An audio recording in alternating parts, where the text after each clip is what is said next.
The Biden and Trump campaigns are marking the 2-year anniversary of the Supreme Court overturning of Roe v. Wade. And more than 1,000 people are dead while making the Hajj pilgrimage in Saudi Arabia amid dangerous high temperatures. The Morning Rundown starts now.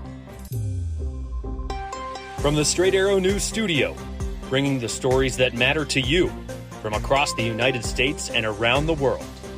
This is the Morning Rundown.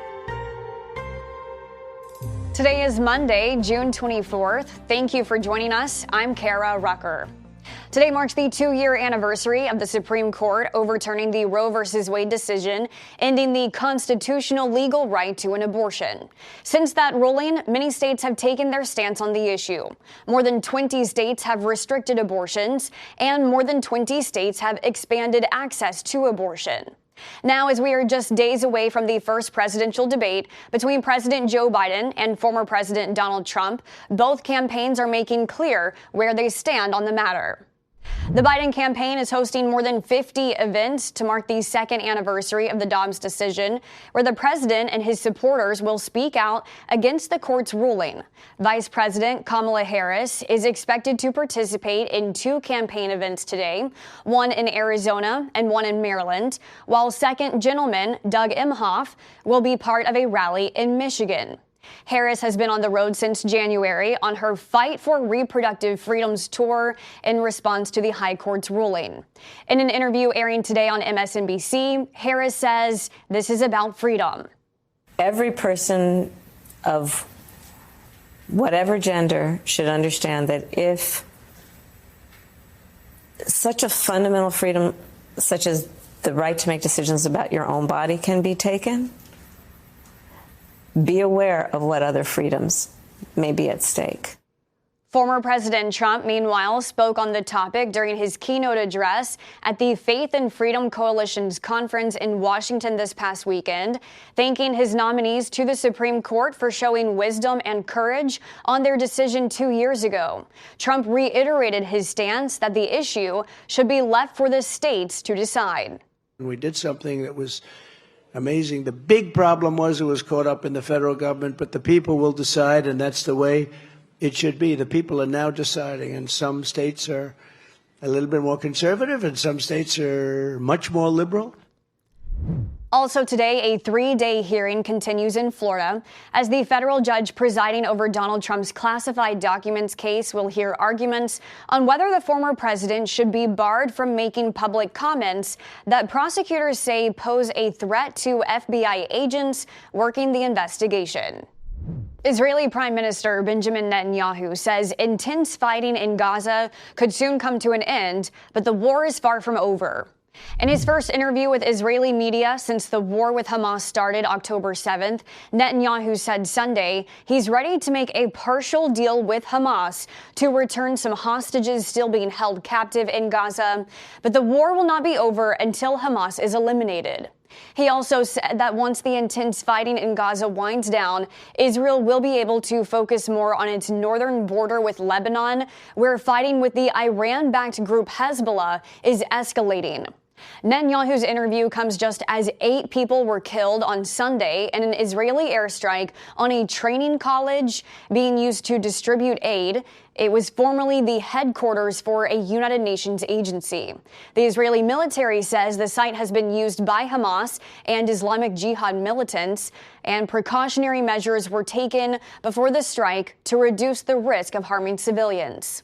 Meanwhile, the Israeli defense minister arrived in Washington Sunday for meetings with officials as Netanyahu appeared to double down on recent claims the U.S. is withholding weapons meant to be delivered to Israel. Since the beginning of the war, the U.S. has supplied us with very important support both in spirit and materially, with defensive and offensive means. But since about 4 months ago, there has been a dramatic decline in arms supplies from the US to Israel. Over long weeks, we have turned to our American friends with a request to speed up deliveries. We did it time and again. We did it with higher officials and other ranking officials, and I would like to emphasize, we did it behind closed doors. We got various explanations, but one thing we did not get. The basic state of affairs did not change. Some items came dripping in, but the great mass of arms was left behind. The Biden administration has denied Netanyahu's claims. In May, President Joe Biden's administration did pause a shipment of bombs over concerns about their impact if used in densely populated areas of Gaza. But Israel was still due to get billions of dollars worth of U.S. weaponry. A synagogue, an Orthodox church, and police checkpoints were targeted by gunmen in a coordinated series of attacks in Russia's southernmost Dagestan province on Sunday night. At least 15 police officers and 4 civilians, including an Orthodox priest, were killed. Local officials said at least 6 militants were also killed following the attacks.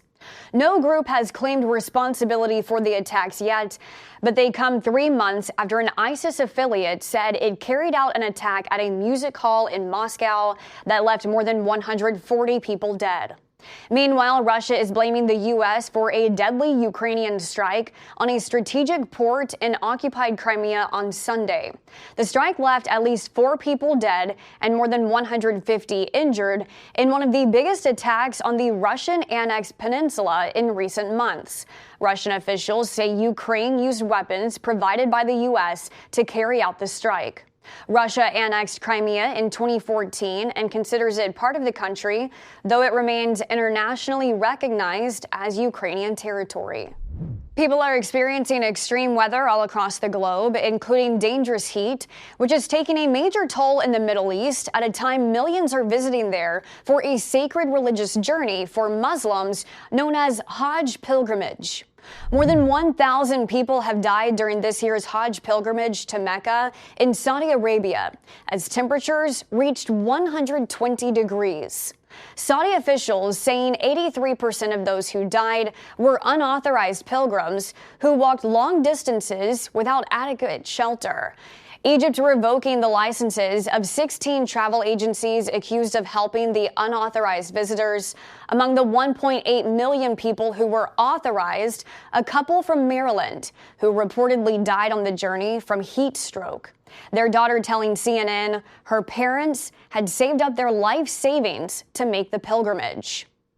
Here in the U.S., a heat dome is impacting 100 million people across 27 states, with high temperature alerts from Los Angeles to New York City. Washington, D.C. and Baltimore hitting the 100-degree mark this past weekend for the first time in over a decade.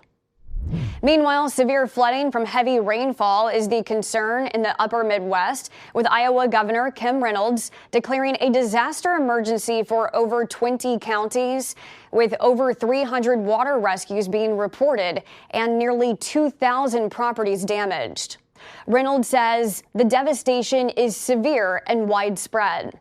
South Dakota Governor Kristi Noem declaring a statewide emergency, confirming 1 person was killed in the floods. Noem says the worst of the flooding is expected to come today and tomorrow. Developing this morning, European Union regulators are accusing Apple of breaking new rules on digital competition by preventing app developers from pointing users to cheaper options than Apple's App Store. The European Commission said preliminary findings of its investigation show Apple breached the Digital Markets Act, a law passed in 2022 that just took effect in March. Apple is the first company to be charged for violating the DMA. Apple now has a chance to respond to the findings, which the Commission will assess. It must make a final decision on Apple's compliance by March of 2025. Apple could face fines worth up to 10% of its global revenue. Finally, this morning, we reported last week on the Rundown, climate activists spray painting private jets and Stonehenge to protest the use of fossil fuels. Now another group of protesters set out to get their message heard by disrupting a golf tournament. The climate activists stormed the 18th green at the PGA Tour's Traveler Championship in Connecticut on Sunday. The 6 protesters sprayed smoke and powder on the course, one of them wearing a shirt with the words, "No golf on a dead planet." The interruption leading to the finish being delayed for about 5 minutes. Police were able to tackle the protesters and take them into custody. The tournament then continued with the #1 ranked golfer, Scottie Scheffler, winning in a sudden death playoff for his 6th victory of the year. These are your top stories for this Monday. Thanks for tuning in, and we'll see you back here tomorrow. Until then, I'm Kara Rucker. Have a great day.